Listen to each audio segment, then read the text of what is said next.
It's Friday, February the 6th, 2026. Good morning, and welcome to your perfect day starter, the morning brief. I'm Kayode Okikelu. And I'm Jeffrey. It's the weekend edition of the program, so we'll do our best to maybe review what had played out. We don't have the power to project, besides what is scheduled to happen. But we'll do our very best. We can try. We can actually try. At least we know that there should be general elections next year. There's some... that's miles away. The closest is the area council elections that will be taking place in the FCT. In Abuja, so, right. Besides all of that. There you go. So, well, big deal for Nigeria's government. What played out yesterday in the United States. And I can tell you this is one thing that this government will put on its CV ahead of the next election. And that's because U.S. President Donald Trump yesterday acknowledged the presence of Nigeria's First Lady, Senator Oluremi Tinubu, as he spoke at the National Prayer Breakfast in Washington, D.C., highlighting her faith, leadership, and role in religious life. That was, you say, characteristic of Trump, but again, a departure from what he said about Nigeria and Nigerians. So you'd understand why a lot of people see this one as a masterstroke from the government. They're celebrating it after all of the sort of bad blood we've seen. Now, how does this significantly change anything? Let's let you listen to what President Donald Trump said about Nigeria's First Lady, and we'll sort of give you all of the other angles. So here's Donald Trump. But we're honored to be joined today by the First Lady of Nigeria, who also happens to serve as a Christian pastor at the largest church in Nigeria, a very respected woman. First Lady, please, where are you? Thank you very much. It's a great honor. Thank you very much. Very respected person, too. So, President Trump last year describing Nigeria, you could recall, the now disgraced country, but this is him now making almost a U-turn, describing the First Lady of that same country as a very well-respected person. I mean, for Trump to give you such accolades, yes, I mean, we know him to use flowery words, either to the extreme good or extreme opposite. So this is a big deal for the government, and I must say it's good to see.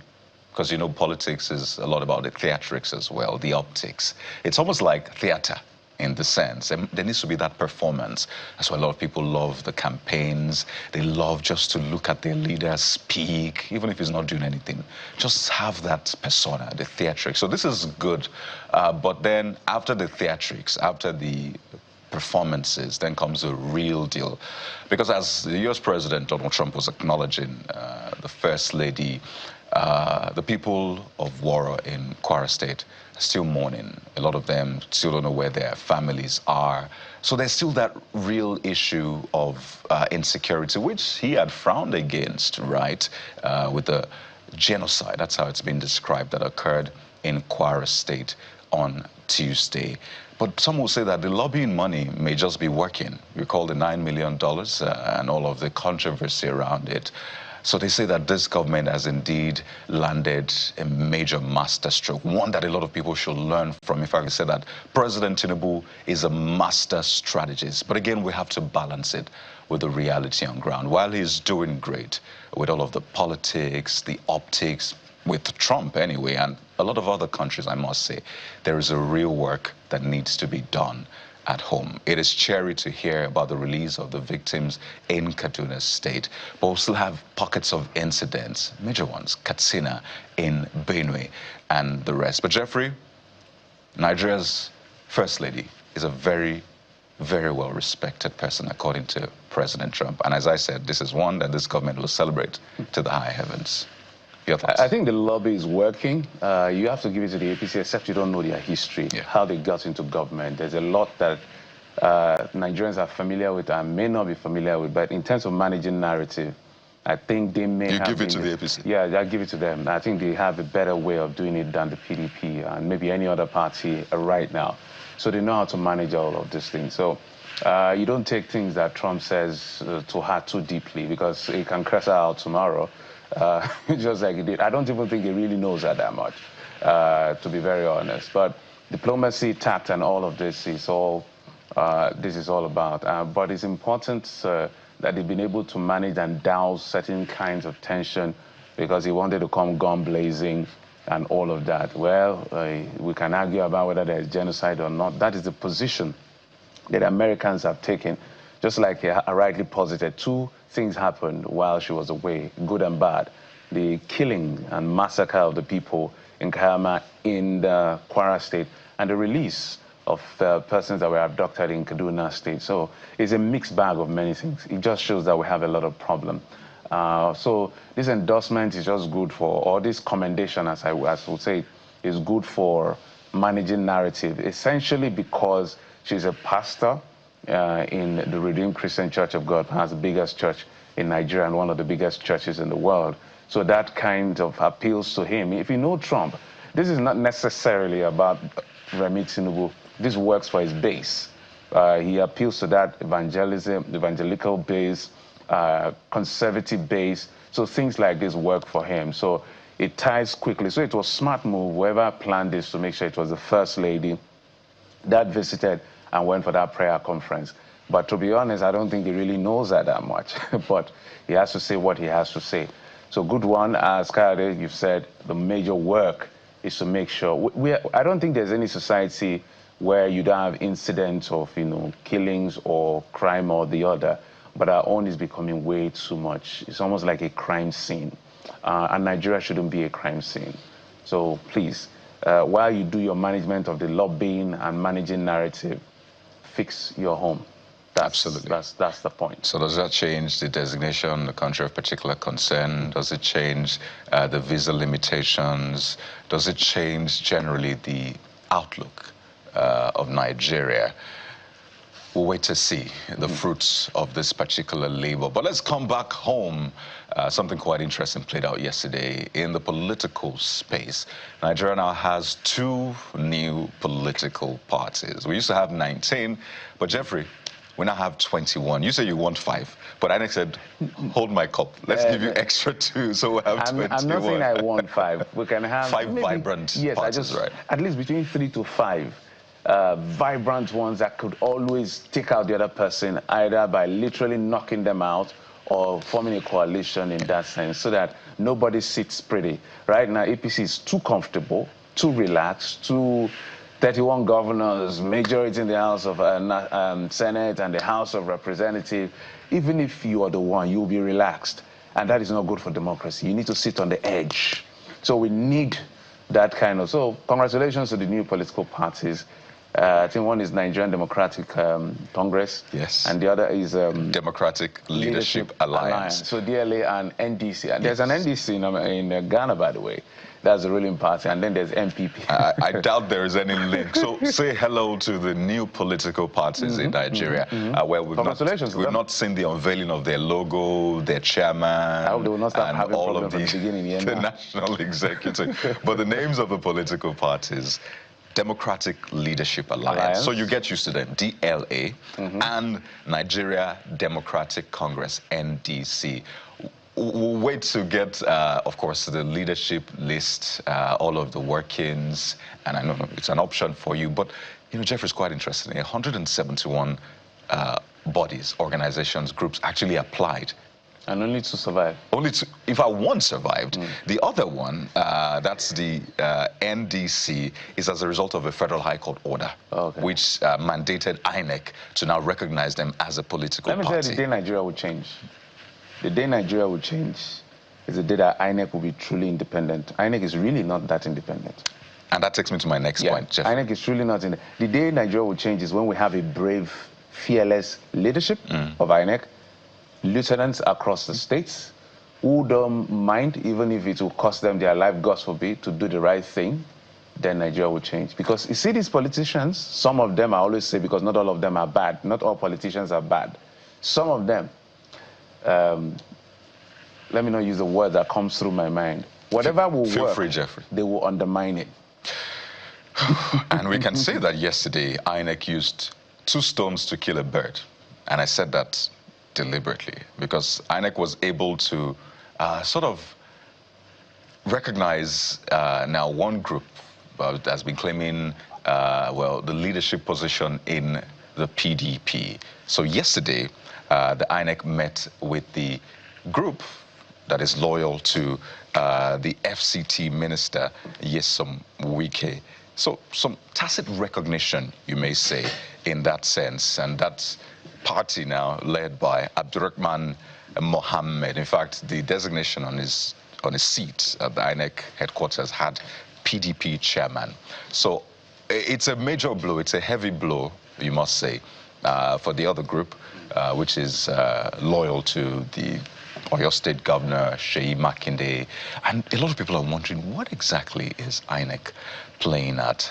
I hope INEC is not going to bring us to a disastrous point right now. But hey, the game is the game. So INEC has sort of used two stones to kill that bird called PDP. Well, we'll talk about that much later on the program. So I did list INEC as #1 because they manage how we hire people into governance. The next set of people are the judiciary. If we get these two sorted, Nigeria will begin to see changes. But, well, let's move from there to what the dailies are leading with, because we're going to talk politics, we're going to talk security, we're going to talk about other things right here on the program. Join us in just a moment. Mr. Dayakintobi joins us to analyze dailies for us. Stay with us.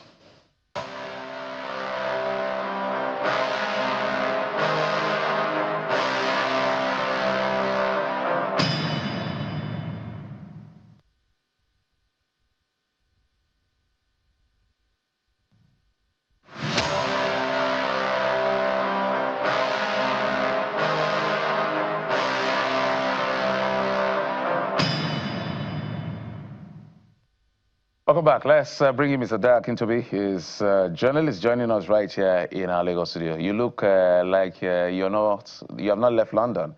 But just to remind you, this is Nigeria. You guys, Friday is supposed to be casual day. Yeah. And you guys are all dressed up today. We decided to let you take the shine. You in a suit, and here I am all casual. At least I'm not wearing a tie, so I'm dressed down a bit. This is a rock star outfit. Yeah. Just allow me to take a moment to acknowledge this is a rock star outfit. Come on. Hey, now. Mr. Kintobi, you're not Gen Z. Just my age, am I? Just reduce his age by 15. Honest. So it's not, only 15. It's not 23. At this rate. All right, let's get to the dailies now. This Nigeria is what we'll get to. This Nigeria is leading with what played out in the Senate. Electoral Act amendment. Fireworks in the Senate. Opposition. Senators trade words over real-time results upload. Accuse APC-led lawmakers of fear of losing elections conducted under transparent system. Mr. Kitobi. There's a whole bunch of confusion here about this because some people are saying they passed it with electronic transmission of results. Other people are saying no, they didn't pass it with electronic transmission of results. Apparently, there are two words that are causing the confusion: transfer and transmit. Bottom line is this: from what I understand, even though the vote has been taken, there still has to be a ratification process. Harmonization. No, even before the harmonization, which is when the House version and the Senate version come together and they distill the assets.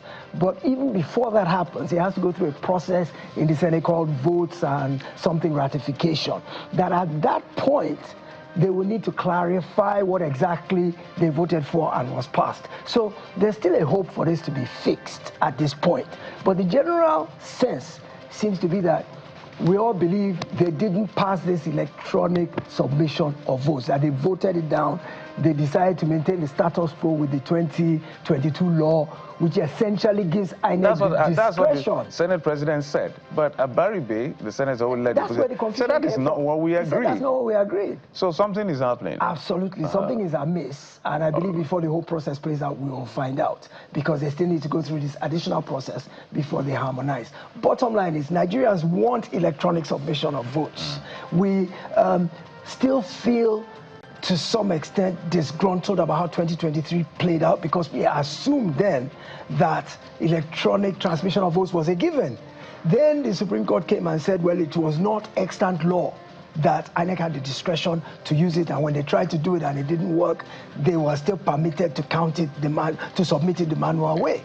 But Nigerians really want this because we believe it will lend some measure of credibility to the process, because rigging has the best chance to occur between the polling booth and the collation center is when numbers get switched. So if it's done electronically, where there's no human intervention, the chances of rigging are significant, not eliminated, though, but significantly reduced. Oh dear. Well, this is something we're following to ensure that at least you get all of the angles to it. And of course, the lawmakers themselves would also be speaking to it. Everybody should carry their constituency's name in that sense. But let's go over to Vanguard newspaper. Vanguard also leads with this same story. Majority of senators want real-time results transmission. That's the front page of Vanguard newspaper. There you go. Abaribe, Ningi, Ume, others are quoted to have said this. In fact, they had this press conference where they addressed Nigerians yesterday. And you see the picture there, just on top of the big story, shows Governor Bassani and his deputy with rescued worshippers of the Korminwali Community Church at Sakashim Ibrahim House, Kaduna, yesterday. So the remaining have been rescued. I think this is good closure. But the question is, would there be another in the future? We hope not. But Mr. Kintobi, I'd like you to speak to the Kwara massacre just quickly. Soldiers came 10 hours after terrorists had killed Skora's village head. Troops promptly deployed on receipt of information of attack. That's what the DHQ says, but the people said it took 10 hours.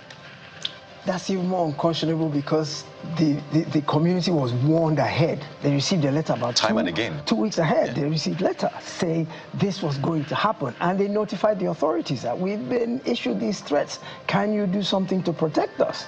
And nothing was done. And even when the attack took place, for hours there was no response. That gave the opportunity for this many people. I mean, excuse me, please, even trying to eliminate one human life takes a lot of effort and a lot of input. Imagine now 100 and 100 plus. The amount of time, effort, firepower, resilience. Those people didn't just lie down like chickens and they fought back. So there's resistance that you have to overcome. When you put all those things together, it tells you that there was absolutely no response whatsoever. And what I find laughable is the IG now deploying tactical team after the fact, instead of before, after. What is the tactical team going to go there to do? Are these people coming back? They've left already. So they've already committed the atrocity. They've eliminated human life. We're now sending tactical team after the fact. Okay, well, perhaps the tactical team can help to comb the surrounding areas to see if they can locate any of those who might have been taken away. But I think the focus on this particular thing was to eliminate and kill people. And those who did it are not going to be hanging around the neighborhood after they committed the atrocity. They're long gone. So what this tactical team is there to do, I don't know. It should have been there before, not after. And so the notion of will it happen again, can we hope it won't happen, that's wishful thinking. Because if you look at the trajectory of this insecurity, same thing is repeating itself over and over again, and we don't seem to have learned the lessons that will help us to prevent reoccurrences. And we understand the president has deployed Operation Savannah Shield to Kwara State. Yes. I hope that these shields will be across board and they will indeed protect these vulnerable Nigerians. But that's the front page of Vanguard. Jeff. Let's go to we may have to dwell more on some of these pages. Let's see, I'm trying to get, okay, maybe we'll come back to, let's go to the New Telegraph newspaper. And of course, the political conversation about e-transmission of poll results is still leading, just expected. So page 23457. But beneath that, where you have that picture, you have Kwara, Katsina, Benue killings, Northern governors Abbas, Kwankwaso, demand decisive action on insecurity. So, Mr. Kintobi, I'm happy they are going beyond politics. The North has to stop being a killing field for these terrorists. The North has to stop being downside risks to development, because they have all the potential. Arable land, population, solid minerals. They are responsible for our grains. I can go on and on and on. So there's a huge potential. But when this happens, all you hear is the apocalypse, the poverty, the out-of-school children, the insecurity. So what do you make of the leadership of the North, given this context, of their conversation? It's not just even the leadership of the North, but the leadership of the entire country. If you look at the history of Nigeria since 1960, Nigeria has been led by Northerners for a larger percentage of our 65 years of independence. And the question I keep asking is, what did the Northern leaders do for the North during the period in time that they were in power? If they've had power for more than half of the time that we've been independent, how can the North still be so wretched and still be so poor and still have so many problems in terms of social infrastructural amenities and education and health? And this is where you see our Almajiri children out of school. This is where you see the most beggars come from. This is where you see poverty is rife. So I don't put it just at the pocket of the Northern leaders alone, because when you look at the elections coming up, the Northern people will say, oh, vote for him, he's my person. And I ask them, him being your person, what is that going to substantively do for you as an individual? All of your people who have been there since Nigeria became independent, have they not left you in penury and destitution? So what is this notion about you pushing so hard for another person from your end to come and be the one to rule the country? It's not going to benefit you from what history has told us. So look, yes, I like the idea that Kwankwaso, Abbas, a whole bunch of the Northern leaders are now saying, let's look at this from a regional perspective as opposed to us trying to individualize the context. Now, for states to be standing up, it means there's a failure of federal might. Because remember, exclusive list, security is the remit of the federal government. So if for states to be saying, let's look at what we can do together. And when you look at the rise of paramilitary agencies like Amotekun, Ebubeagu, and all those, it's simply because the center has not been able to meet the challenges of keeping our internal security intact. So the subnationals are now looking at what can we do within the context of the Constitution? Because, of course, security is for the federal. The state can't undertake it itself. State can't arm people, for example. That's why you see even the paramilitary agencies, they have to work with the police. They don't have the armament. They don't have the constitutional right to bear arms to actually go and fight crime themselves. They can only kind of investigate, apprehend, and hand over to the police. So, I think it speaks to this notion of let's devolve power from the center, whether it's state police, whatever we want to call it, because that command and control from Abuja clearly is not working if the individual states are trying to find means by which they can defend their people themselves. Because remember, the governors swore an allegiance to the individuals, their citizens in their states. Without trying to cut it, security expert did say that yes, the Abuja has all the powers, but Abuja is doing more of control. The state governors can't do command because they have security service commanders. They meet intermittently to discuss. But do they take orders from the governors, or do they take orders from the defense chiefs? Yeah, they can meet. See, for example, in Lagos, for example, during the tenure of a previous governor, what he did to enhance security in his state was start a private security fund, whereby he spoke to all the banks and all the multinationals, and they pulled money together and he equipped the police, gave them armored personnel carriers, gave them Hilux pickup trucks, uniforms, rifles, bullets, walkie-talkies, and guess what? Crime went to near zero. I don't know when last you heard of a home invasion or a bank robbery in Lagos State. So there are things the governors can do. And I'm not faulting the security expert you're talking about. I'm not saying he's wrong, but I'm saying that the governors have limited capability in terms of direct confrontational security measures. They're limited by the Constitution. That's not to say there are not things they can still do. Well, Mr. Dakintobi, we will continue to interrogate these issues and see how it goes from here. But almost thank you for coming on the program. As always, thank you. My pleasure. And keep looking youthful. Happy weekend, Nigeria. All right, we'll take a break. When we come back, we'll get to that conversation. What played out in Kwara State, that massacre that the governor had to travel 6 hours to the community in Kwara in Kayama in that state to commiserate with the people and reassure them that deployment of troops have been ordered by the president. We'll be back in just a moment. Stay with us.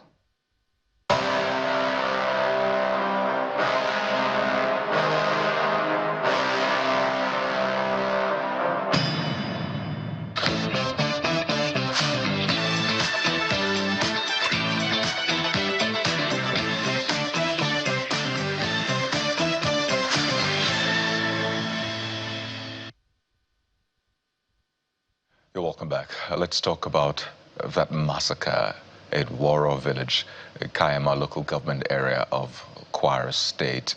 We're joined on the program by the PRO, Kwara State Police Command, Adetom Ejire Adeyemi, joins us via Zoom. I will also be speaking with a security and intelligence expert, Yahuza Getso. Thank you for joining us on the program. Thank you for having me. Good morning. Well, let me begin with the PRO. I mean, a lot of the heavy lifting will be done by you because you are on ground. You have a lot of information about this. But I want us to maybe put to bed at this point the figure of those who were killed in the community. There were initial reports putting it at over 170. But the community leader and the governor eventually said 75. But they're still counting. So what figure do we have now? Good morning. Thank you for having me on the program this morning. The present toll of casualties that we have from that dastardly act that happened on the 3rd of February 2026 at about 17:30 hours, the death toll is 75. Investigations are still ongoing, and we are still going to update members of the public as necessary. Right, because there are other figures saying it's 160 plus, 170. So it's important to harmonize the figures so we really know. But even if it's just one death, that's one death too many. But I want us to also speak about the narrative. Yes, we could talk about the IGP's deployment of tactical intelligence units to Kayama following those attacks. Perhaps you tell us what they're up to now and how much of hope we have in them getting at least some sort of justice for the victims. But what exactly played out, Police PRO? Because from what we hear, these terrorists came to the village. We even understand that they took some time to preach, in quotes, to the villagers, trying to force their belief on the villagers. That took some time. In fact, it's even reported that they went to pray, and then they came back, and the massacre started. And these villagers said it took 10 hours for them to get a response from security. So help us understand your own timeline of events. What played out? When did we get a response? And then we can talk eventually about the tactical squad. Okay, when this incident happened, the police was informed accordingly. The Kwara State Police Command was informed accordingly. And the Commissioner of Police, CP Adekimi Ojo, PSM and IPS, deployed for immediate deployment to that community. Now, this community is about 2 hours from the local government area, which is Kayama local government area. Our police personnel on ground there, alongside the military and the National Forest Guard, went to that community almost immediately this incident happened. Now, as per the information or the details you just gave, the police is still investigating that detail, that information that they had come and they probably stayed in that town for a while before carrying out that dastardly act. It is really an unfortunate incident, and we are working effortlessly to make sure that such an event does not occur again. Now, I must also make you understand that in the last 1 month, there has been a clearance operation that has been going on in Kwara State and in Kogi State alike. And this has, in a way, disorganized these bandits, in quotes. We have been having relative peace in the Kwara South, not until when this incident happened in the Kwara North. And the Inspector General of Police, IGP Kayode Egbetokun, has ensured that adequate security is beefed up in that environment. As of this moment that I speak, it is relatively peaceful, and efforts are ongoing to apprehend these miscreants. Let me stay with you, PRO, for a moment. And this is the responsibility of governments to protect lives and property. I also do know that sometime before you hear one incident, maybe 10 others have been averted. So we must give credit to where it is due. But what has happened in Kwara City lately is clearly a failure of security. I remember the incident that happened with the shooting in the church and the abduction of persons that were later released. And then this is perhaps one of the worst massacres in the history of the state in recent time. So what exactly are the conversations the security agencies are having with themselves, beginning with the police, to ensure that, because you could say, oh, they responded, whether it's 75 or 160, depending on what, people were killed, murdered in cold blood, and there was no intervention. So that in itself is failure. Well, the security agencies here in the states, which comprises of the Nigerian police force, the military, and most importantly, the Director of State Security Service. On 4th of February, there was an on-the-spot assessment that was conducted by these security bosses alongside His Excellency, the Executive Governor of Kwara State, Malam Abdurrahman Abdurazak, CON, who went to that community, Woro community, to conduct an on-the-spot assessment. I believe that top security measures and also decisions have been taken. We will just be up and doing, ensuring that such repetitions or such occurrence does not happen again. Now, this decision has also prompted the President of Nigeria, President Bola Ahmed Tinubu, who also had directed the military to also send down troops to monitor the situation effectively in that community and also surrounding communities, not just there alone. You know, this surge or scourge, as I will put it, is one that we have been living or working up to our responsibilities, and as a result, we are achieving reasonable successes when it comes to combating kidnapping and banditry in the state. This was just, well, it's a sad incident, a very, very sad one, and we are working hard to just make sure there is no repetition of this. The synergy among the security agencies is heightened, and all security bosses, well, they are up and doing as of this moment. We'll come back to interrogate that. Let's bring in Mr. Getso, who is a security and intelligence expert. Mr. Getso, I did posit that question to the PRO of the police, because if you have people murdered like that when we're not at war, and this has been a common narrative, which is why it looks like there are too many crime scenes around our country, and that's why the perception is out there like Nigeria is not safe. We're literally looking like we're at war. What do you think is the failure here that led to this level of carnage? Well, good morning once again. As far as I'm concerned, what led to this carnage is negligence. We need to look at 3 to 4 things. Sorry. One, the geography. The geographical location where Wowo or Kiama is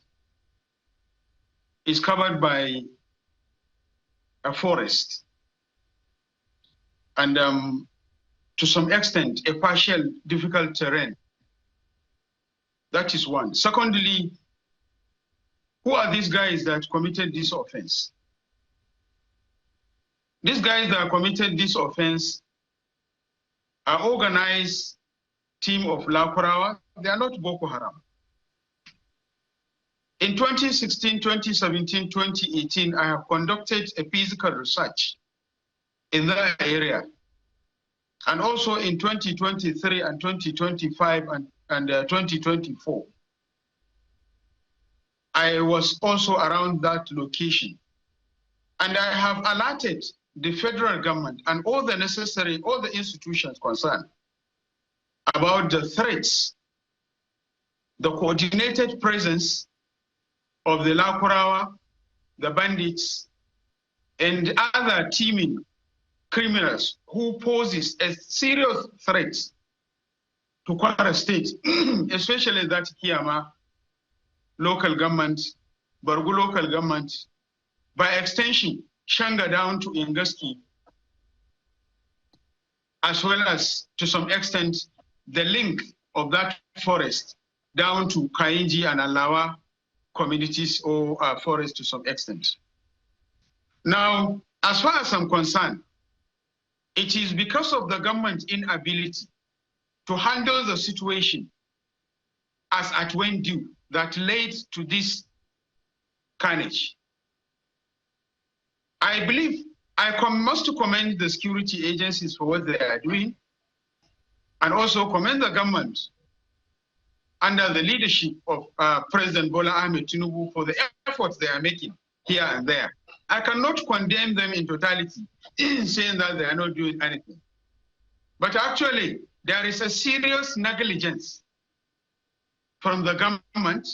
When I say government, I'm referring to 3 tiers of government: the federal government, the state, and the local government. If I, Dr. Wuza Geso, who is a layman, not really a security personnel, but rather a security expert, can take the risk in moving around those locations, those geographical entities, and investigate and provide those informations, which I'm sure I have shared this information with every level of authority as far as the threat is concerned. The national dailies that carried my interviews are there. The YouTube clips are also there. And also the audio from the radio stations where I discuss the issue of Kiama in the last 9 years are all there. All right. Mr. Getso, let me come in quickly. And also the traditional authorities. Let me come in quickly, because you made a very important point about negligence. We'll come to some of the other points, but let's take this back to the police PRO. In specific terms now, is there police presence? I mean, prior to the attack, was there police presence in War Village? Well, we had a team, like when you deploy, you make deployment. It might not be a heavy deployment, but we have a police post in that community. Right. And was the police post still active as at the time of the attack? Yes, it was. So how soon did they respond to that attack? Because the community says they didn't get any response until about 10 hours. Well, as of that moment, I just believe that probably they were overwhelmed. We have also this collaboration with the local vigilantes in that community, and most importantly, the National Forest Guards are also present in that community. I would just say they were overwhelmed. And before they could get back up, because of the distance from the community to the headquarters, the divisional police headquarters, which is located in Kayama, I don't know how long that took, but it is quite a distance, but definitely they got reinforcement. So, if the police is overwhelmed in that sense, it speaks to the kind of firepower these people have, the kind of muscle they have. But really, if the police had enough presence, would you have been able to repel that attack? Oh, yes, because we have had situations like this here in other communities where they had maybe attacks like this, and they were able to repel them to prevent them from carrying out their acts. Okay. Pardon me, Jeffrey. Just quickly, Mr. Getso, so you brought in another angle to this, and it's quite interesting because prior to this point, the group that a lot of people were pointing fingers at is essentially the Sadiko faction, if I can use that, of Boko Haram, right? Some others have said there's a Bakura Doro faction, JAS in that sense, but now you say Lakrawa. So I know Lakrawa at some point had pledged allegiance to, I think, the Bakura Doro cell in that sense, but Why do you say Kwara? What intelligence do you have that is different from what others have suspected? Because let's be clear, some of the letters that were sent said to have been signed by JAS, right? Well, the most important things we need to look inward is we need to take ourselves quickly back. Right from initially there were bandits, and those bandits were pushed away later by the Boko Haram and Ansar team that coordinated themselves. And much later, there was huge presence of Kwara within that area, and also a population coming from probably on certain allocation. Lot of combined criminal activity, well-coordinated, well-organized criminal activity has been happening there right since the year 2016, 2017, and 2018. And I mark you and note that I have made it very clear that whatever situation is, the intelligence personnel or the security personnel have not been doing what they're supposed to do. They could have prevented the occurrence or the happening of this carnage. Because if at all necessary measures were taken for pushing out, for flushing out whosoever is around that Kiama radius within the radius of 35 to 75 to 80 radius kilometer, there wouldn't have been presence, and there wouldn't have been a conflict between the community and the criminals, because the community themselves have not really been helping matters. Because if at all they have been providing, I'm not sure if at all there is a linkage between the SIB, the DSS, the police, and the other paramilitary and the military who are operating around that area. And the trouble presence of these guys who have been operating for quite a long time. For how long do we allow criminals to concentrate, to organize themselves, and to stay there? We have been talking about it. The intelligence cannot, the security agencies cannot tell me that they don't know about the presence of these guys for the last 8, 9 years back. So if at all we know whosoever it may be, what matters is not who is there, is why are they left behind unchallenged. That's what matters. It's not the matter of who are there, they belong to which group or whatever. But as far as I'm concerned, to the best of my knowledge, they have a very close linkage with more of Kwara than that of Boko Haram. All right, let's take it back to Pierre. Even though they are all religious radical groups. But whichever way, as far as I'm concerned, it is an absolute and clear negligence that led to this carnage. There is no two way about it. All right. You cannot tell me that. Oh, I just wanted you to land on your thoughts so I can take you to the PRO. 7, 8, 9 years. Just land on your thoughts, sir. To 8, 9 years, and that criminal continued to have his organized, well-coordinated, well-organized activity, and you say that you don't know about it. And now the government is saying that we are sending troops. Sending the battalion is not the solution. I think those who are advising Mr. President about handling security need to take everything. They are not doing the right thing. Sending the battalion is not what matters. Does that mean that you need a battalion in Malempashi? You need a battalion in Musawa? You need the battalion in areas of Sokoto, Kebbi, Zamfara, and all over where bandits and other kidnappers and other these criminals are disturbing the communities? What matters is let's do the needful. These guys are there. They have been there for how long? Who is responsible? Why are we not holding people accountable for their responsibility? Does that mean that all the necessary measures that are supposed to be taken by the DSS, by the police, and all the organized joint task force of the security operatives in the state, what have they been doing? They allow these guys to stay there for the lifespan of 7, 8 years, or even if it is 3 years or even 1 year.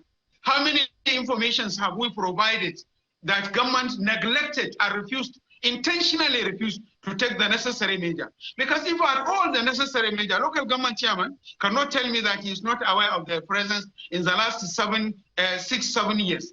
The DSS in the local government cannot tell me that he is not aware. The SIB cannot tell me that they don't know about it. The force intelligence cannot tell me they don't know about it. All the paramilitary and military operating around that area cannot tell me that they don't know about it. My own is to provide the information, to take the risk, and I have been taking the risk. I said I have been there to their communities, and I have provided necessary relevant information that could have, if at all it was used, could have averted the happenings and the occurrence, and could have sent away the criminals who have an very well-organized system. Who is supporting them with all the social needs? Who is supporting them? How are they getting access to all whatever? How comes do they have the capacity and capability to be able to conduct this menace? So it means there is problem somewhere. Investigation must be conducted, and people must be held accountable and responsible for the responsibility being given to them. If at all we will do the needful, we will understand the nitty-gritty of why this kind has happened. But as far as I'm concerned, I keep repeating myself, there is negligence. It is very clear. So you've talked about the fact that the people advising the president that it's not just boots on the ground in that sense. So in your view, so if I understand you correctly, and if the audience gets your message, you're saying the bigger problem that we're dealing with is not just this dastardly elements who are executing people, is the people that are funding them. What do you know about that? Well, I cannot say anything about their funding source. But as far as I'm concerned, there must be a funding source. Because looking at their capability and ability, as well as the capacity to have committed the atrocities they have been committing. They have been collecting levy. They have been taking the responsibility of the judicial activity. They have taken over a lot of part of the powers that are supposed to have been the power of the president or the power of the local government chairman or the power of the state governor. But for how long? So I cannot comment on the issue of the funding because government have said that it knows the funders of the organized crimes in Nigeria, the Boko Haram and whatever. So we are still waiting for the government to respond on that. But as far as I'm concerned, what I am saying is they have been there for a quite long time lifespan of 6 to 7 years. And I have been there about 7 different times. And I have been discussing this through the local media, the international media, as well as the forums where I presented papers at the conferences at the national and an international level. So these are my responsibility. I don't have the authority to do anything, but I provided those informations. I expect the government to have done what they're supposed to have done. Those who are given the authority and responsibility to handle those issues. Why do they allow these guys to stay there for the lifespan of 5, 6 to 7 years? I keep repeating this question. It means there is negligence. It means there is someone somewhere is sabotaging the effort of the government. It means someone somewhere is compromising. It means someone somewhere is a complicit to what is happening. It means someone somewhere need to be held accountable and dealt with accordingly. It's a matter of life and death. It's not the issue of one day. It's not the issue of one life. 1, 2, 3, we are now talking about 70. The total rise to the number of 70 lives that have been lost. You are now sending a battalion. Is sending the battalion the alternative? That can never be the alternative. The alternative is hold people accountable so it can serve as a deterrence for others. Because we have presence of these guys around Kainji, we have them around Alawa Forest, we have them around this in many parts of the northern Nigeria and in many parts of Nigeria. We keep saying that we have ungoverned spaces. Is it not a shame to the government for them to be saying that ungoverned, ungoverned, ungoverned? I don't think it's right. All right. I think it's a Right, minus to the Mr. government. So let's bring in. So he's saying that we have ungoverned. How does it become ungoverned? Why is the local government? My apologies, Why is the Mr. councillor? Getso. Let's bring in the PRO so she can have a take on the matter as well. PRO, momentarily we couldn't get a signal with you, connection. Now we have you before we let you go. So let's talk about the way forward. Mr. Getso said, look, deploying boots on the ground, not necessarily all of the solutions. Also talked about the failure of intelligence. So in terms of mapping that the state is doing, from where you sit and what you know as a representative of the police in the state, what exactly is being done in terms of mapping to mobilize community to help to see how this will not reoccur again, besides words? Because perhaps you may not have the capacity, just like you alluded to and submitted earlier, that the firepower of these people, you know, overpowered whatever deployments that were available at that time. Okay, if I got you correctly, you were talking about measures that have been put in place to forestall this ugly incident. Most importantly, the synergy between the or amongst the security agencies, the top security agencies here in the state is a very, very cordial one. Now, we always say if you see something, you say something. This is part of which our operational officers in charge of intelligence gathering, which is the State Intelligence Department, they go out to gather information. Now, it is this intel that we work with, we plan our operations, and then adopt measures that would be carried out to forestall any form of criminal activities happening in any part of the state. We don't just do this work alone. The Department of State Service, they have a great role they play. The military has a very great role they play. And all of these efforts put in place have been one that we have been adopting in policing the people of Kwara State. We are just only going to intensify our efforts to do more and make sure that issues such as this do not happen in any part of Kwara State, not just that community alone. So we're doing more of intelligence gathering and then more of even air support. In an operation such as this, air support comes very, very handy. And that we have been able to get that even from the police and from the military. They have been playing a great role in that. So I promise you, this occurrence is not going to occur in Kwara State. I mean, we hope we can really hold you by those words, but we need to be clear. This community, but this particular community said they got letters from the terrorists, not once. Is the police aware? Well, as of now, we did not have any form of report. There was no complaint, and nobody came forward to not even reaching out to the DPO to let them know that, okay, this is what they have experienced, or they have this kind of threat, as the case may be. We do not have any complaints of that sort, of this nature.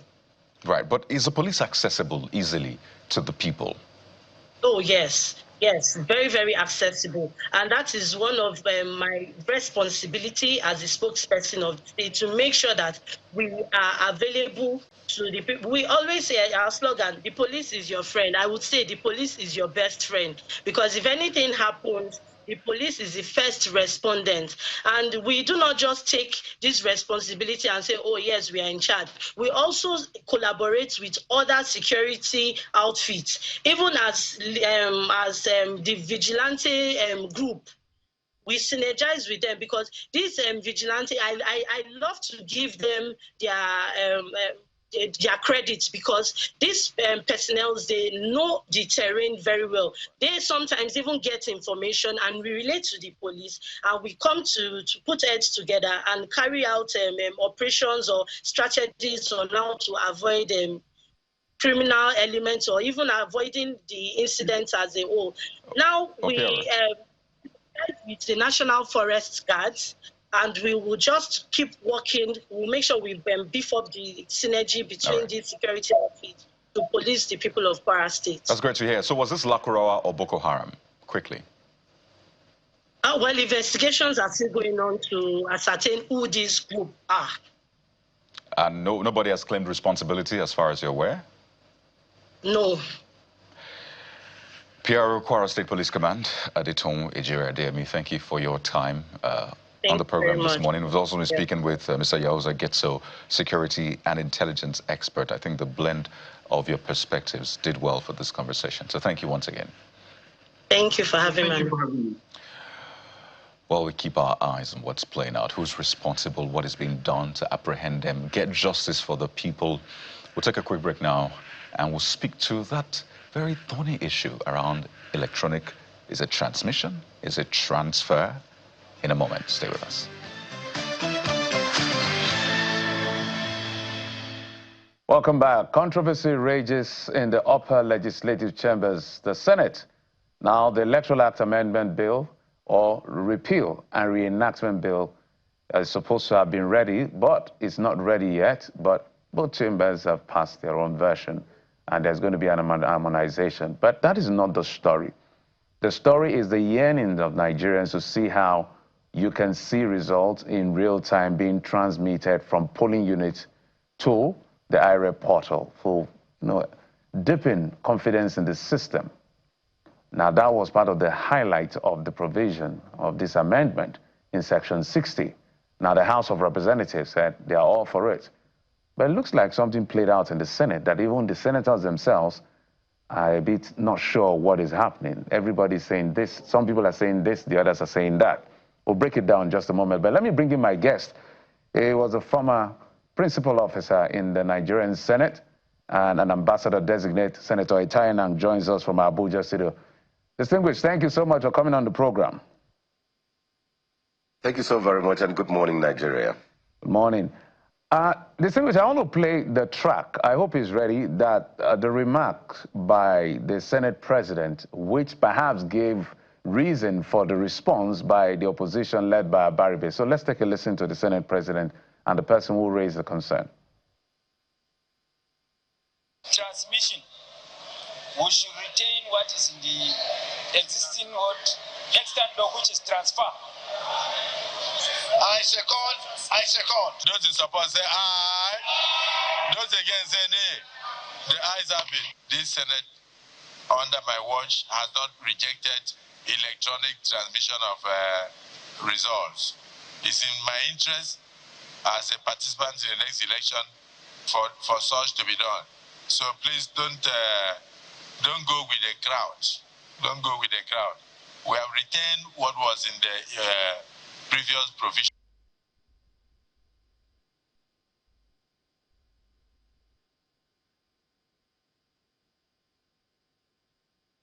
To put the records straight, yesterday, the Senate did not, I repeat, did not pass transfer of results, which was in the 2022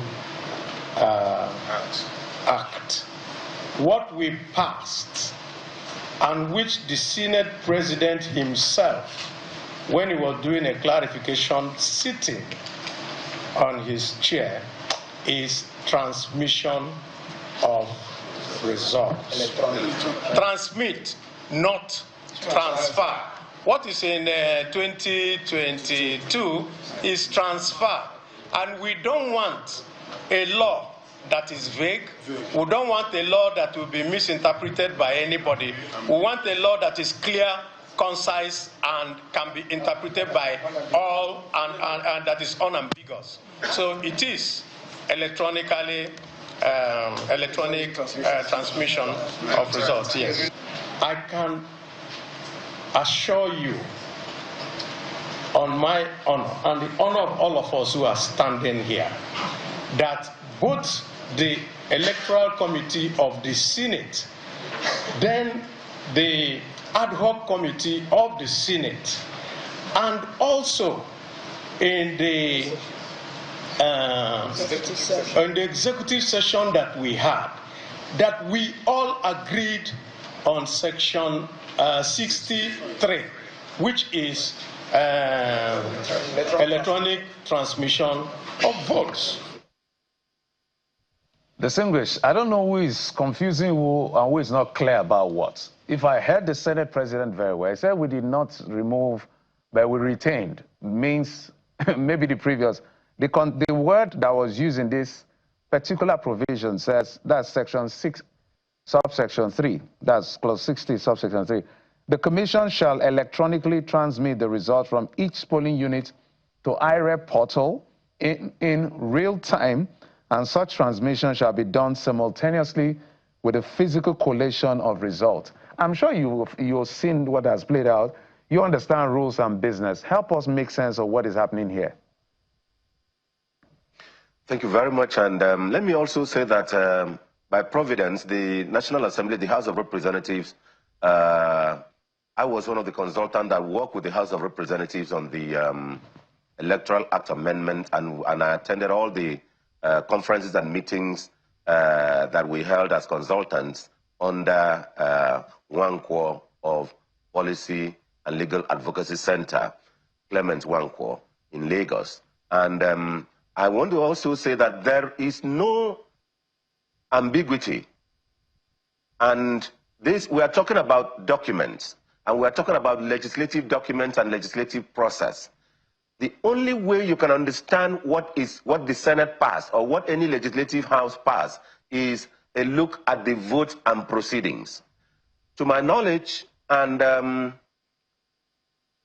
we are informed that the Senate is yet to pass the vote, is yet to approve the vote and proceedings of the particular sitting. And when you are considering a bill in committee of whole, as in the case of this Electoral Act Amendment Bill or Repeal and Reenactment Bill, you will see the provision, the 3 columns. Column 1, provision of the Principal Act. Column 2, the provision of the committees, provision in the bill. Column 3, the recommendations. And the recommendations will just be the clerks will, at the recommendations column, say retained, or amended, And they will also indicate who moved the motion for it to be amended. That is, for what was recommended by the committee to be amended. So it is not something that Nigerians will worry themselves about. And I have heard the Senate President, by the video that you have replayed again, on the live proceedings of the Senate. So I do not know where the confusion comes from. But let us have the vote and proceedings approved. And in the course of approving votes and proceedings, it is not just often said, the vote and proceeding will be circulated to all the senators. And each of the senators would have read the vote and proceedings. And when the Senate President comes or the Speaker, he would have said, page 1, page 2, page 3, at the end of it, he will ask members, is there any observation? Is there anything that is contained here that we did not pass? And they will say no, or yes, or any member can raise observation. And he will now say, I have examined and we've approved the vote and proceedings of the particular sitting. It is at that time that that anybody can say that either something is right or something is wrong. But as at now, there is no need for the apprehension because we are working on documents. And if there is any ambiguity, there is always the verbatim recorders. We have the verbatim recorders in the chamber. They look at the voice, they look at everything and correct. And of course, it doesn't even arise or get to the stage of looking for a proof from the verbatim recording because the document, the report submitted by Senator Simon Lalong, the chairman of the INEC of the committee, Senate Committee on Electoral Matters, and the review that was submitted by the committee review by the learned senior advocate of Nigeria, Adara Mola, and every document. So it is not a situation that one person can sit and change, or can stand and change, or a word on the mouth can change. It is in the votes and proceedings. So there is nothing to worry for Nigerians to worry about. Yes, distinguished. So before my colleague comes in, you consulted. So the recommendation is that results at polling unit level should be transmitted electronically in real time. Is that correct? That is, to my knowledge and to my remembrance, that is what was or may have been recommended. Yes, and that may be what has been recommended on the floor by the committee. And so if that is what was recommended, changed or not changed, it is only the vote and proceedings of the particular sitting that can attest. Because what we saw was Senator Monguno raising the point that, well, should we retain what is currently in the Act 2022 that says the presiding officer shall transfer the results, including the total number of accredited voters and the results? Or should we amend and add, or at least change it entirely to the presiding officer shall electronically transmit the results? And, I mean, the communication that came through even with the votes is that this new amendment, we're rejecting it. That's the new clause 60 sub 3, and we're retaining what was there before. So I'm wondering, what they did came through for a lot of people to see. So what is this about transfer or transmit? The existing provision says transfer. The existing provision is the existing provision in the Electoral Act 2022. Yes. Now, the recommendation will be the recommendation that the committee, the Senate-led committee of the Senate, may have recommended. If there was a proposed amendment on the floor, it is what will be reflected in the votes and proceedings to say retained. That is, whether the proposal of the committee is retained or the proposal by Senator Monguno is retained. So what is important is what does the vote and proceedings say. Now, coming to the vote and proceedings again, if the vote and whatever the vote, if coming to the vote and proceedings again, what the Senate passes is not going to be the law. It is what the Senate and the House of Representatives passes. If there will be definitely differences, and so they will definitely have to set up conference committee of the House and the Senate, and the clerk to the National Assembly will be centrally involved, because each of the chambers, the clerk of the Senate will forward what the Senate has passed to the Senate. I mean, to the clerk to the National Assembly. The clerk of the House of Representatives will follow what the House of Representatives has passed to the clerk to the National Assembly. The clerk to the National Assembly, through his team, will now compare what the Senate and the House has passed and will draw up differences, the difference between what the House has passed and what the Senate has passed. And the advocacy from the public, the mind of the electoral management bodies in the course of all the advocacies will also guide the conference committee. But let me state what will definitely be.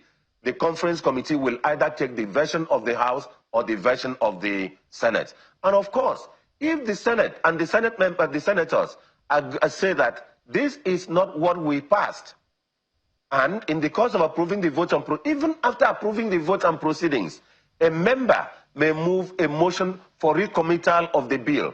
Normally the leader of the Senate or leader of the House, that the bill should be recommitted back to the committee of whole for the issues to be reconsidered, if there is. But then the members of the public should trust Nigerian Senate and the Nigerian House of Representatives, and I speak on honor that the Nigerian legislature is definitely interested in making sure that the 2027 election and the Electoral Act is passed in a manner that will ensure fair, credible election, presidential and all other elections.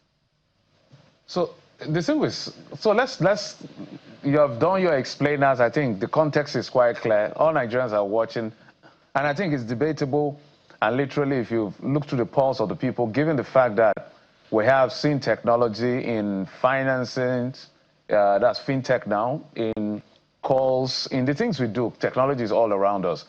Nigerians, especially the young persons, have been yearning for a day when we will begin to see a situation where we can vote electronically. So for you as a Nigerian, a former member of the Senate, now an ambassador designate, for the people who are arguing against it, is there any valid ground for that argument? Who are arguing against what? Against electronic transmission of results? Yes. I don't think many people are arguing against it. Those who seem to argue against it are looking at the likely challenges of not having network in certain areas and so on. But I believe that there is enough coverage, network coverage. And there are also other channels and other institutions coming up with network solutions, you know. Therefore, Nigerians should not be afraid of it. And of course, you can even look at the political space. Who is going to be afraid? As of today, APC, All Progressives Congress, controls about 30 states in the whole country. And we admit, Nigerians admit, many people admit, that the only way that APC would lose the next election is if they don't contest. The only way that President Tinubu, Grand Commander of the Federal Republic, could lose the next election if he doesn't contest. But because we are on ground, we are everywhere.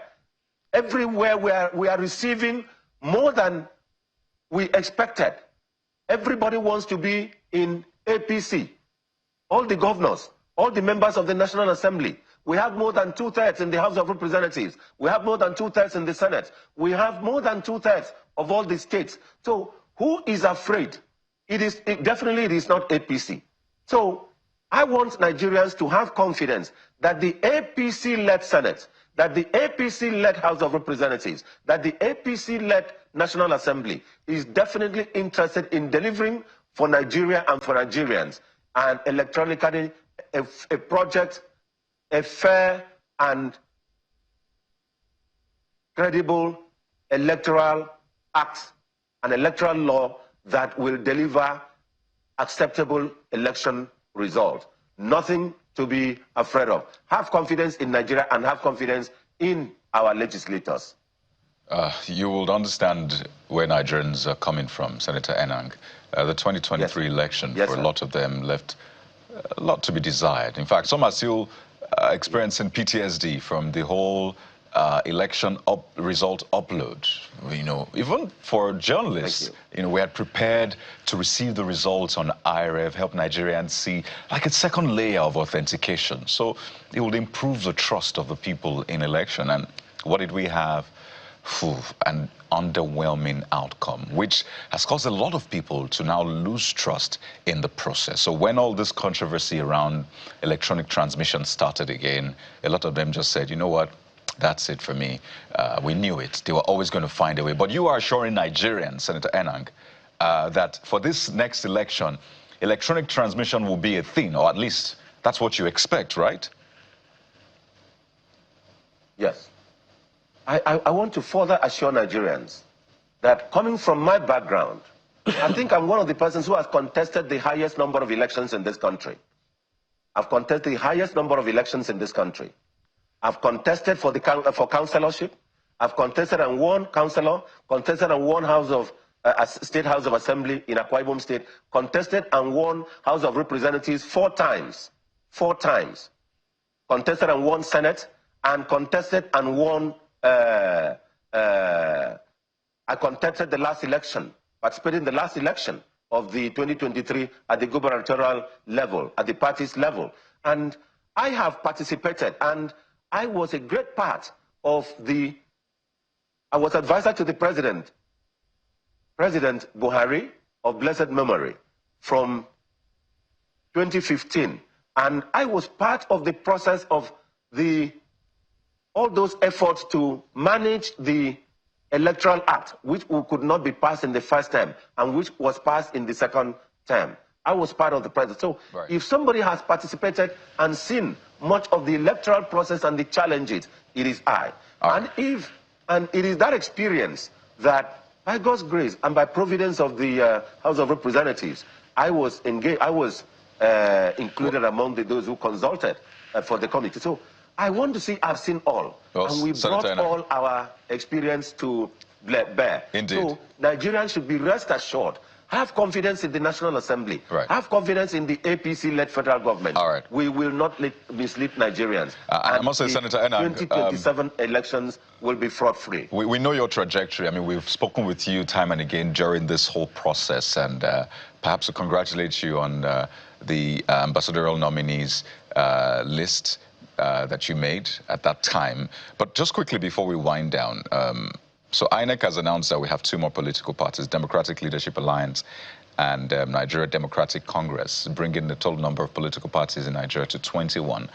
But for a lot of people, they still see Nigeria as largely one-party states, APC. The sheer number of governors that defected to the APC, just 4 governors left in the PDP right now. So yes, we may have 21 on paper, but in reality, they see just one party, the APC. Does this align, see your trajectory, Senator Enang, does this align with what you envision Nigeria's politics to be? I want to say that it is the magnet attracts, and the APC. There is one song we used to sing in Akwa Ibom State. I don't want to sing that song here, but it simply says that a party and a people that were rejected, that they have now become the cornerstone. And we used to say, they were laughing at us as APC. In Akwa Ibom State, they used to beat us with stick. You know, they took us like pariahs in Akwa Ibom State. When I joined APC 2014 and we campaigned for President Buhari at that time and our candidate, and they called me many names, which I will not want to repeat here because it wasn't clean. It wasn't clean. It wasn't a clean name. But today, we are embraced by all. We have the state governor, His Excellency Governor Moino, and the entire team has joined us. All the other governors in the South has joined us. There is only one non-APC governor in the Southeast. Almost the entire Southwest, only 2 are remaining, you know, just to win them. So we cannot reject them. And if you see the level of development, the amount of money that is going into the state government, the hard economic policies that has been done by the Tinubu-led federal government, it has made money available to the states. The states are performing and challenging the federal government in many respects. So this is the pool that have come. And it is not we that is causing what the one-party thing, that Nigeria is pulling towards for one party. Yes. We've given them the space to play, but they want to play in our space. We admit them to play in our space with us. So, but I assure Nigerians that they are going to have a free and fair election. And everything they want as an electoral process, we will. After all, it is we. You are the ruling party. And as the ruling party, we are. We would even want to do something that enable us to have advantage. But we don't want to create any advantage through the Electoral Act. We want to create advantages at the polling units and through the votes. Yeah, I know that argument will still be on. Some are saying that the governors are giving big monies behind the scenes. Some are saying that there may be rigging of the election, so they are afraid for their future. There are so many things that are being said. But the APC has always said, look, the president is doing well. That's why they are coming in. That conversation is for another day. Senator Enang, thank you so much. Former principal officer in the Nigerian Senate and an ambassador designate. Senator, do you have an idea where they will be sending you to? at the pleasure of Mr. President and the will of God. I wanted to get to that. All right, thank you so much for coming on the program. We appreciate it. We'll touch base with you as much as possible. Thank you, sir. Thank you very much. Absolutely. We'll take a break, and when we come back, we'll be going to the oil and gas sector. There's a big event that aggregates the big boys in the sector. It's been 10 years down the line they've been hosting this event. What is it? You'll find out in just a moment. Please stay with us. You're welcome back. Let's talk about the all-important topic of energy. We all need energy. And I'm not talking about just physical energy. I'm talking about the kind of energy that fuels our industries, fuels your vehicles, your homes, your office, and the rest. And there's been a conference, an exhibition that has tried as much as possible to keep the issues that concern the industry, particularly in sub-Saharan Africa, on the front burner. I'm talking about CYPEC. That's a Sub-Saharan Africa International Petroleum Exhibition and Conference. It's been 10 years, and the conference starts on February the 10th. So we just thought, let's have the big men and women in the building today. We're joined on the program by the Chairman, Petroleum Technology Association of Nigeria, who's also the MD CEO, Geoplex Drill Tech, Mr. Wole Ogunsoya, as well as the Assistant Secretary of Petroleum Technology Association of Nigeria, Mr. Oke Ukagbu. Both gentlemen join us from our Abuja studio. Good morning and welcome to the program. Good morning. Thank you for having us. It's good to have you. I mean, 10 years, no small feat, having to speak to these issues, gather all of the big players in the industry is a big deal. And I'm talking about the NCDMB, NNPCL, and the rest, the IOCs, the ones at home. I just want you to give us a bit into your drive, really. Yes, we know that the industry is a big deal. Without it, we really can't achieve much. But what is really the drive to have CYPEC, not for the first, second, now 10th year running? Thank you very much. You know, our association, the Petroleum Technology Association of Nigeria, we've been existing for 30 years. We celebrated our 30th anniversary December 2024. And a lot of Nigerians, you know, need to understand the value chain that we bring into the, the industry. So we are a group of Nigerian companies that acquire technology. Some of our technologies include, downhole tools. We own land rigs. We own swamp rig. We own all kinds of equipment that is used to extract oil and gas out of the ground.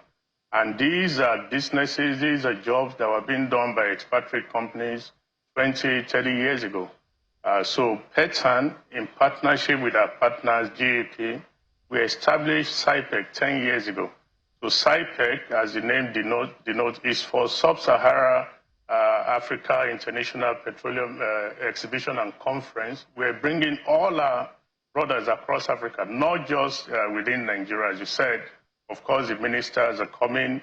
NMPC is going to be there. NCDMB is going to be there. The IOCs are going to be there. We created this platform to share ideas about the country, about the industry, to bring people together to even expand Nigerian companies. These PETAN members that you're going to be seeing at these exhibitions are working as far as India.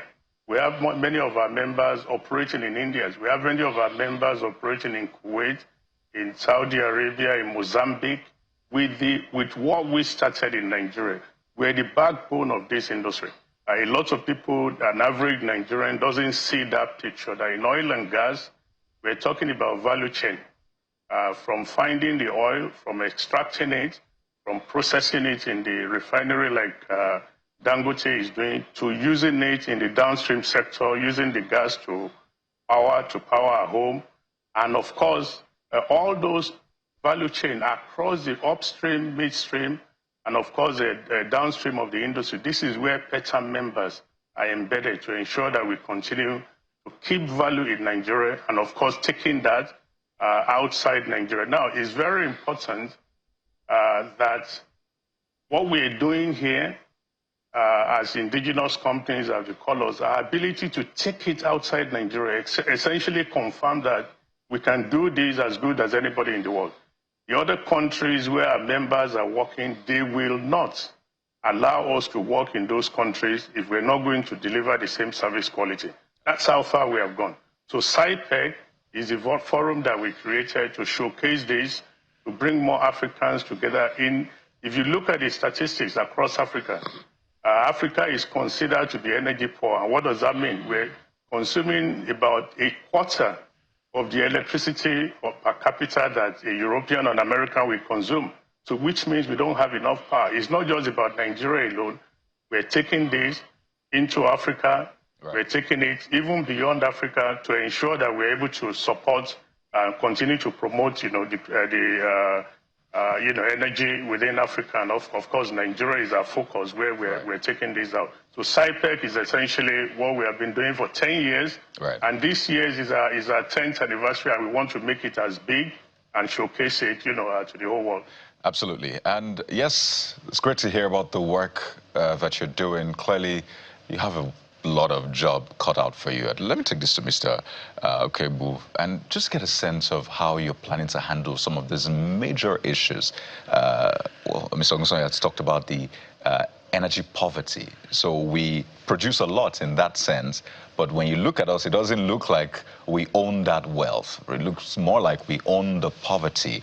There's the geopolitical issues as well, the Europe effect, what's playing out there, the America effect. There are issues around just transition, investment, raising funds, divestment challenges. So really, when you look at the industry, there's a lot to celebrate, but there are a lot of issues to also thrash out. So how much of these issues would you be placing on the table to really have a discussion about them? Okay, like my chairman has said, we are developing every day. So CYPEC is a platform where we bring in the industry, the regulatory, and the policymakers to come together to discuss the way forward. We know the challenges that are there, so this platform creates a venue for them to come and discuss and look at these challenges and formulate a way moving forward. We are believing that CYPEC, as it is, attracts the industry players because of the information they get from there. The new projects are discussed there. The new bid rounds are discussed there. The new government policies are discussed there. And of course, we put on the spot these government officials in our panels, where we ask them questions and then present the industry challenges to them, and then demand for them to come up with results that will move us forward. On the issue of the challenges that we have with our operators, they're also there. So the IOCs are there, the NOCs are there. So that platform also creates an avenue for most of us that are EPCs and small beginners and contractors to meet with these IOCs and discuss our projects, discuss our challenges, look at the way forward. The finance people are there also to discuss funding, to discuss the way to move forward with our funding and the best way to fund. So tax issues are discussed. So there are various panels that happen in CYPEC. These panels determine, the way forward. So it's really a mixture of this and that I believe is fully loaded, and we are getting better every day. Thank you. Yeah, just to add to what Oke has said, specifically on what is happening globally in the energy space. Of course, you are right. If you look at the Europeans, they're looking at renewable energy, and of course, the Americans, they want to use a basket of energy. And of course, if you look at today, even in Europe, they've moved back the 2035 target of ensuring that all vehicles are electric and renewable in Europe, because the demand for energy from fossil fuel continues to increase. For us in Nigeria, coming back home, our goals is very clear. We have an OPEC quota 1.5, 1.6. We've got a Dangote refinery of 650,000, 750,000 barrels. just last month, I mean, in December, is planning to, raise that refinery to 1.2 million barrels because of the market he has seen across Africa. We have BOA building a 350,000 barrels refinery. Talk less of the refineries that NNPC has that they are planning to fix. Why am I explaining this? In Nigeria, we own 40 billion so far of reserves of oil and gas. When you put the refineries with OPEC quota, Nigeria needs an average of 3 million barrels per day. Today, we're at 1.7. So our work is cut out for us in the industry. We must increase production of oil and gas. We are aware of the requirements for, gas in Nigeria is a no-brainer. Capacity of electricity generation in these countries is 12,000 megawatts. In Egypt, with 80 million population, is about 80,000 megawatts. So Nigeria, we have so much gap in terms of the energy that we need in Nigeria, not just from the oil, but also from the gas. So we see it as a good problem. In fact, what we are doing in Petan and we are projecting for Nigeria oil and gas is for the next 5 to 10 years, we're going to be growing oil and gas production in this country. Those of us at this end in Petan, we're doing what we needed to do. Our partners, the multinational company, the indigenous independent producers, we are all aligned to do this. Of course, we're called on the government. We need alignment as well. There are policies that has been put in place by the government. We are asking that these policies are followed through, and create that enabling environment and unity of purpose to ensure that we attract the fund that we need. We have no excuse in Nigeria today why we're not producing enough oil and gas. Everything is in front of us, to make sure that we can continue to grow the energy needs of this country. Let me stay with you, and I'm happy you dwelt on it because it looks like you saw my notes before you were responding to that question. But let's highlight it even further because there's divestment. The IOCs International, they are going deep offshore because of the encumbrances they had to face down here. Annualized maybe 2024, 2025, crude oil, not condensate, were ranging around 1.3, 1.4. And everything that has to do with the oil and gas sector begins with exploration. Without exploration, we don't have midstream, we don't have downstream. So that's quite critical. So what should we be expecting in this meeting, especially policy proposal that can accelerate the sector in terms of incentives to drive production and productivity in the next, say, 5 to 10 years from this conference? Because this is a milestone conference. So now we should be talking about policy proposal to the policymakers themselves from the players that can accelerate the sector. Yeah, so thank you very much. One of the things we're doing in this conference, some of the panels that we have are going to be addressing issues we have in this country. As you said, exploration, drilling activities needs to increase. We've had a lot of challenges, I'll be very honest with you, in terms of our ability to deliver wells. As you said, the oil and gas will not come out to surface. We have to drill to where it is and make sure that we bring it out of the ground. So that process, the drilling process, is highlighted in this program to come in with experts, to even once that panel is a special panel that we created to highlight those problems.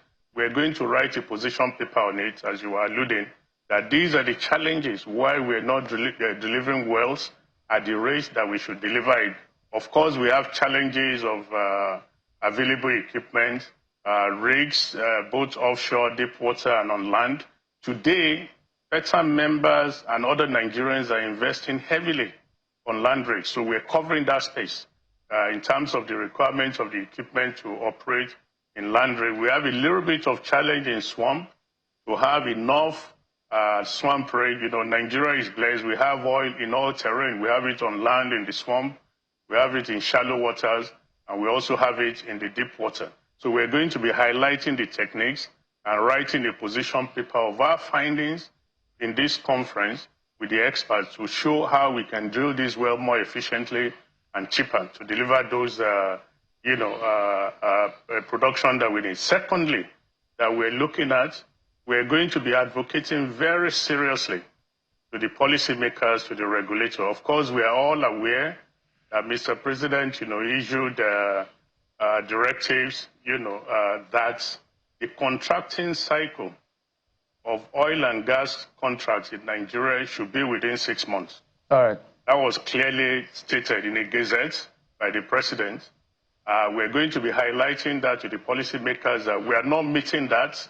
And of course, the gazette also says that you should award a contract of 5 years plus 2 years of renewal. We need this to be accelerated.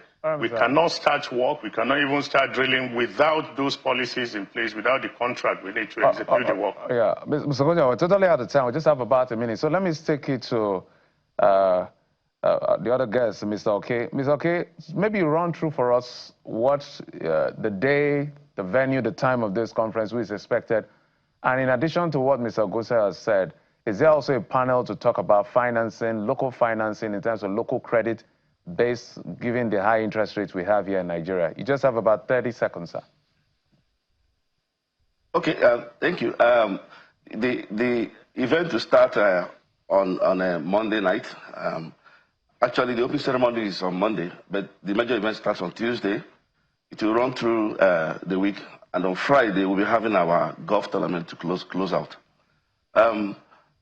Also, on the finance side, there will be panels that will discuss those issues. We are looking at Nexim, Bank of Industry, and also a discourse around the new energy bank that will be established. So that will be discussed. Also, we all understand that the bid round going on now. Of course, a lot of finance will be there for that. So we need to get ready financially to make sure we support this particular bid round. So I believe that it will be full. I mean, it's a full pack of events. We're also looking at a celebration of our 10 years anniversary with some African content shows to talk about who we are and what Africa represents, and the fact that we are looking at a future where Africa will produce, Africa will consume, and then Africa will export to the world. Thank you. Well, thank you for laying the schedule. I kind of like the blend. You do the hard talk for most of the week, and Friday you do some good golf. Jeffrey, maybe we should attend. But we have to thank you, gentlemen. Like that kind of event. We have to thank you, gentlemen. We wish you the very best. 10 years is no mean feat at all. Mr. Wole Ogunsoya, Chairman, Petroleum Technology Association of Nigeria, PETAN, who's also the MD CEO, Geoplex. Thank you, as well as Mr. Oke Okabu, Assistant Secretary, Petroleum Technology Association of Nigeria, of course, organizers of the Sub-Saharan Africa International Petroleum Exhibition and Conference, CYPEC. Wish you the very best once again, and thank you. Thank you very much for having us. Thank you. All right, so from oil and gas, let's talk about something that is oil for the soul, right, Jeffrey? Music. We'll be back in just a moment, and stay with us.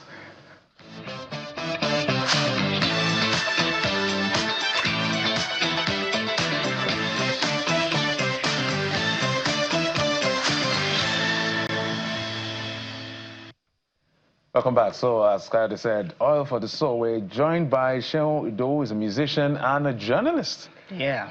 Let me read what I have as your bio. Okay. So you help us make sense of what is it. Seun Idowu is a musicologist and motivational musician.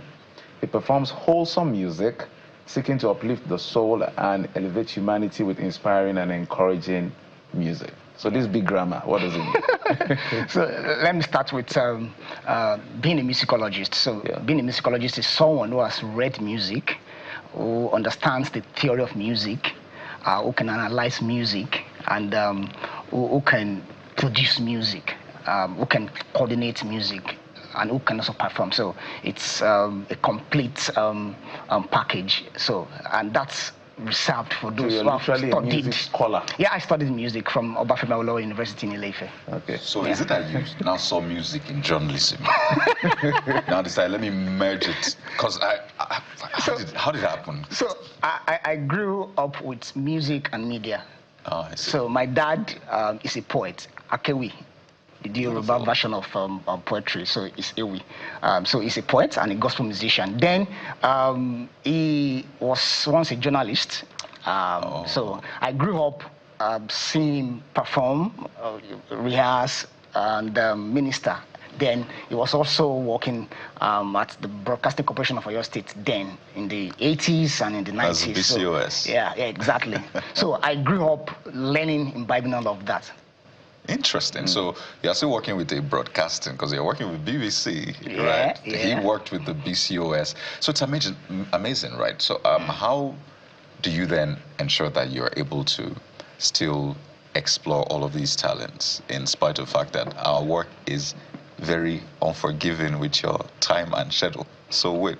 So whatever. Does journalism feel you're cheating on it with music, or music thinks you're cheating on it with journalism? So they complement each other.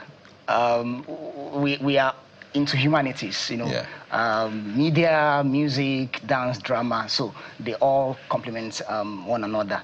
And whatever you are passionate about, you definitely find time for it.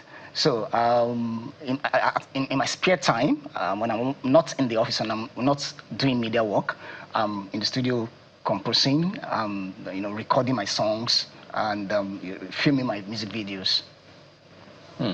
So describe to us this wholesome music that I deliberately read that. Okay. What is wholesome and what is unwholesome? Yeah, so let me take from my study of music. So in Africa, in ancient Africa, music used to be functional. So yeah, it was entertaining, but it served a purpose. So we have rites of passage, we have music marking different events in the society, in individual lives. So yeah, recently now in contemporary times, we now have music just for pure entertainment and music just for making money. They call it commercial music. So, and when you attach, when the focus is commercial, when the focus is money, there's this tendency to drop the functionality, the utility of music, which is what we're having now. So we have music today that are just, you know, they are light, they are not deep, they are not they say nothing. They say nothing. So, and that's why they don't stand the test of time. So after some few months, after they get viral, some few months they fizzle out. So, but my own kind of music is what you will listen to and you will be inspired. So I reflect on life, I reflect on situations and people, and look at, okay, how do we make lives better? How do we transform lives? Someone who is depressed, there should be something to heal the person.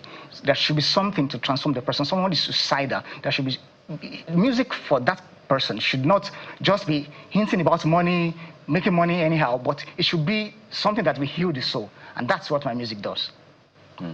That's brilliant. Some would then say there are different markets, right? And there are different products that serve different markets. Yeah. If you want a certain kind of music, you know where to go to. If you want conscious music, you know where to go to. But I'd like to know just what the end game is for you. Because some will say music sometimes is not lucrative at some point. You spend a lot of money to make money in music, right? So what is the end game for you, really? So if you can do it in 30 seconds. Okay, so I tell people it's a calling for me, it's a passion for me. So it's not to make money. I may make money eventually, but it is to heal the soul. It is to transform the society. So someone who listens to my song, for instance, the first track of my song, which is Gbe Body. You have an album out? Yeah, I have an album. It's called Rising. So the first track is Gbe Body, and it's talking about life is not about money. It's not all about what's the problems you are facing. Anytime you find yourself, wherever you are, just find happiness in what it is at that point in time. All right. Cheon Ido, thank you. Music artist, musicologist, and journalist. Thank you for coming on the program. You're welcome. Well, that's it on the program. Thank you so much for your time and company. I'm Jeffrey Uzaman. Bye-bye. And I'm Kayode Okikilu. Sunrise Daily is next. Have a great weekend.